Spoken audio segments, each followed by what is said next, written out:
मुर्शिद मुंहिंजा कलंदर साईं सेवाणी सरकार।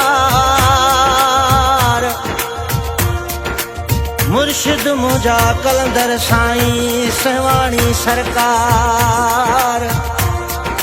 बेड़ा कर मुंहिंजा पार माशूक चांदो मुढू वारो चवे।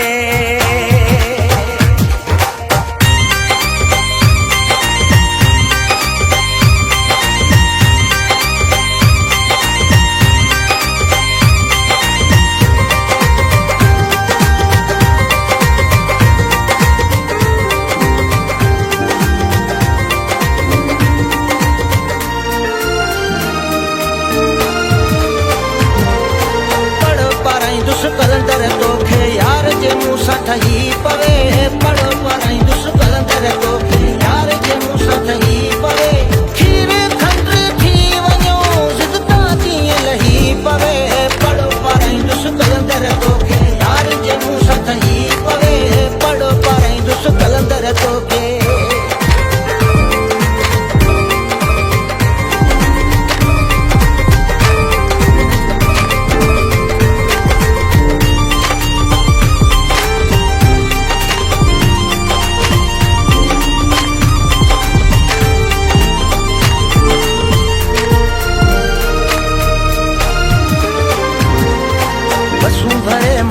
दर ईंदुसि सुखाऊं बासल अची मरींदुसि।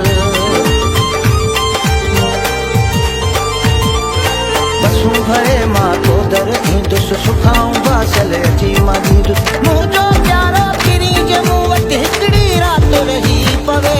पढ़ो पढ़ाईंदुसि कलंदर तोखे यार जे मुंह सां ठही पवे।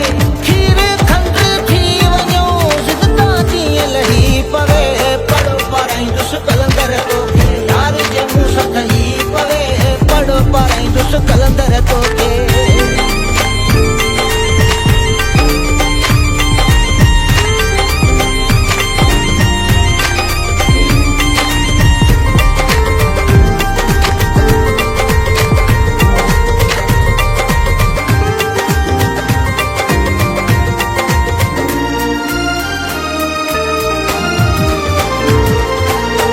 वञा थो छेला बासूं पूरियूं कर मुंहिंजे दिल जूं आसूं।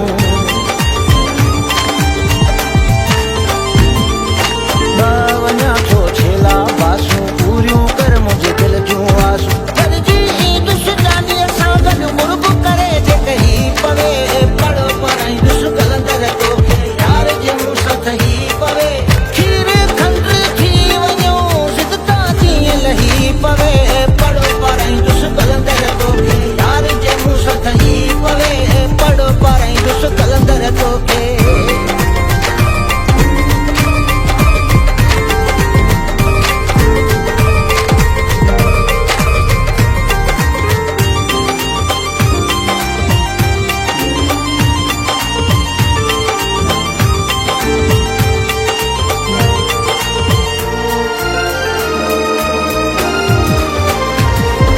नचराणी ॻोठ वारो चांदो माजिद कहले आमांदो।